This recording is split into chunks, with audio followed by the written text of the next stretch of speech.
আসসালামু আলাইকুম। সবাইকে স্বাগতম জানাচ্ছি আমার চ্যানেলে।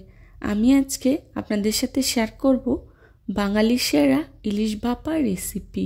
খুবই সহজভাবে অল্প উপকরণে কিভাবে তৈরি করা যায় সেই রেসিপিটাই আজকে আপনাদের সাথে শেয়ার করছি। ইলিশ ভাপা তৈরি করার জন্য প্রথমে আমি এখানে নিয়েছি 2 চা চামচ লাল সরিষা আর নিয়েছি 2 চা চামচ হলুদ সরিষা। সরিষাগুলোকে আমি 20 মিনিটের মতো পানিতে ভিজিয়ে রেখে খুব ভালো করে ধুয়ে পরিষ্কার করে নিয়েছি। এর সাথেই দিয়ে দিচ্ছি কাঁচামরিচ কয়েকটি। এবার সরিষাগুলোকে আমি ব্লেন্ড করে নেব। তার জন্য একটি ব্লেন্ডার জারে নিয়ে নিয়েছি, সাথে দিয়েছি হাফ চা চামচ লবণ। এখন খুব ভালো করে ব্লেন্ড করে নেব।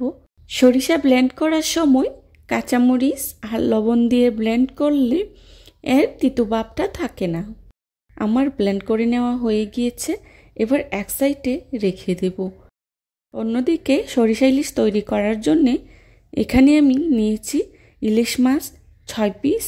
মাছগুলোকে আমি খুব ভালো করে কেটে ধুয়ে পরিষ্কার করে নিয়েছি। এবার এর মধ্যেই দিয়ে দিচ্ছি হাফ চা চামচ হলুদ আর হাফ চা চামচ লবণ।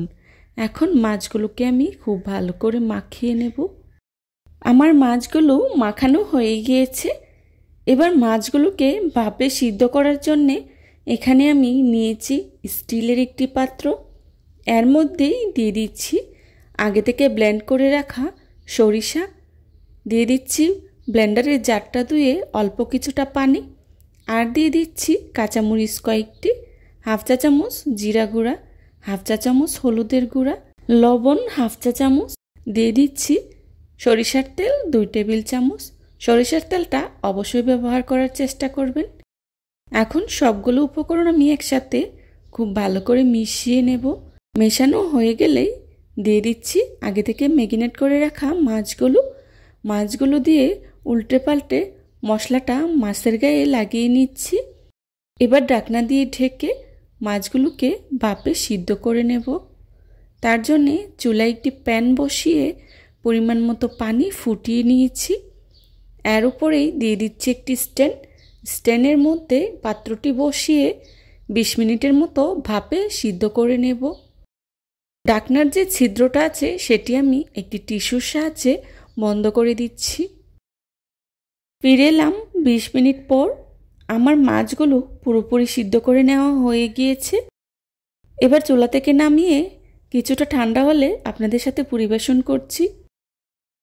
দেখুন মাছগুলো দেখতে কতটা লোভনীয় হয়েছে, আর খেতেও কিন্তু ভীষণ মজার হয়েছিল। এখন আমি একটি সার্ভিং ডিশে সার্ভ করে নিচ্ছি। চেষ্টা করেছি খুবই সহজভাবে আজকের এই রেসিপিটি আপনাদের সাথে শেয়ার করার জন্যে।